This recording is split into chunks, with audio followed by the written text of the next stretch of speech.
The big, beautiful bill, well, there's a lot of chaos over it. Why? Because the Senate parliamentarian, the nonpartisan person responsible for deciding whether or not Republicans can keep certain provisions in the bill, well, she said that they can't. And she has cut out key provisions from the Senate reconciliation bill. And as a result, there is now chaos on Capitol Hill. And the current form of the budget bill, it's not going to pass. I can tell you it's not going to pass. It has to be amended, and it has to be amended fast. So right now, the budget bill is in jeopardy because a lot of key provisions, including a $200 billion provider tax change, has been cut from the budget bill. Other provisions that have been cut include cutting Medicaid funding to states that have undocumented immigrants on their benefit rolls, cutting Medicaid funding for states that or preventing undocumented individuals from getting access to CHIP, it's the child's health insurance program, and more. Remember, this is not the first provision that was struck. The Senate parliamentarian previously struck that ridiculous contempt of court provision that essentially made it harder to seek injunctions against the Trump administration. And while it did allow the AI regulation provision, which a lot of people are upset about, move forward, but that provision is also likely going to get kicked out because both Senate and House Republicans, including House Republicans like Marjorie Taylor Greene, who just haven't read the bill in full, when they voted on it, well, they don't support that provision. So right now, they were supposed to vote on this bill tomorrow in the United States Senate. That's getting pushed. People tell me apparently Sunday may be the earliest day. Maybe it's early next week. Maybe it's late next week. They wanted to get this done before the 4th of July. Maybe they won't. We don't know. But right now, it looks as though that the current iteration of the bill is not going to pass. There is a lot of chaos as Republicans try to figure out their shit moving forward. Excuse my language. Meanwhile, as Senate Republicans are pushing this big, beautiful bill, which includes Medicaid cuts, families are struggling. There's a story on CNN where Courtney Leader has a 9-year-old daughter with cerebral palsy who relies on Medicaid for survival. And she's sounding the alarm over Medicaid cuts. And it's now prompting even Republicans come out and say, you know what, this is morally wrong. Josh Hawley called it morally wrong and political suicidal. So we'll see what happens. We'll see what happens. If you want to support my work, please consider subscribing to my Substack by clicking the button below or sending a one-time donation via Venmo to Aaron-Parnas.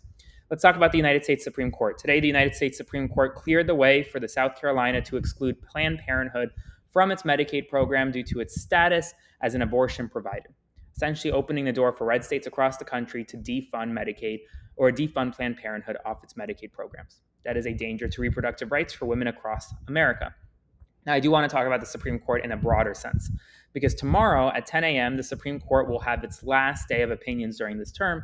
It's going to hand out 6 opinions. Some of them are major opinions. One of them particularly is going to be on the news all day, and that's the nationwide injunctions case. Whether or not the President of the United States' policies, the executive orders, like the birthright citizenship executive order, can be blocked via a nationwide injunction. If you don't know what a nationwide injunction is, that just means one judge in New York finds that the birthright citizenship executive order violates the Constitution and therefore blocks it for every person across the country. Depending on how the Supreme Court rules tomorrow, you could either have nationwide injunctions upheld and the status quo remains, or you may have a situation where a federal judge's order in New York does not impact people in Ohio, which does not impact people in Florida. So we'll see. A Republican congressman is calling for Zohran Mamdani to be deported. One of the worst Islamophobic posts I've ever seen. Tennessee Republican Congressman Andy Ogle says Zohran Little Muhammad Mamdani is an anti-Semitic socialist communist who will destroy the great city of New York. He needs to be deported. That's a real post, and I put it in my Substack below. A 49-year-old citizen from Canada has died while in ICE custody at the Federal Detention Center in Miami. The cause of death is under investigation. Yet another death in ICE custody. RFK Jr. is under fire today as a federal vaccine panel, which has been restructured under RFK, has recommended against using thimerosal, which is a preservative with no proven real-world harm in seasonal flu vaccines, and it's likely to disrupt global vaccine policy and supply. In addition, California has already recorded more measles cases in 2025, we're about halfway through the year, than it did in all of 2024, according to the LA Times. When asked about the looming July trade deadlines, well, remember the deadline was July, I believe, 9th or 19th. Caroline Levitt today said that deadline's not critical. It doesn't matter. It's flexible. The U.S. economy contracted by 0.5% in quarter one of 2025, a steeper decline than the initially reported 0.2% drop. The Trump Organization has removed a claim that its new phone, the new Trump phone, will be made in the United States. Before it says made in the USA, now it says American proud design, brought to life right here in the United States. Interesting. The Trump administration has considered offering Iran up to $30 billion in support of a civilian nuclear energy program, along with easing sanctions and unfreezing restricted funds, almost like the Obama deal, but just repackaged as now a Trump deal. In addition, the US and Israel have told Iran that it must hand over its enriched uranium.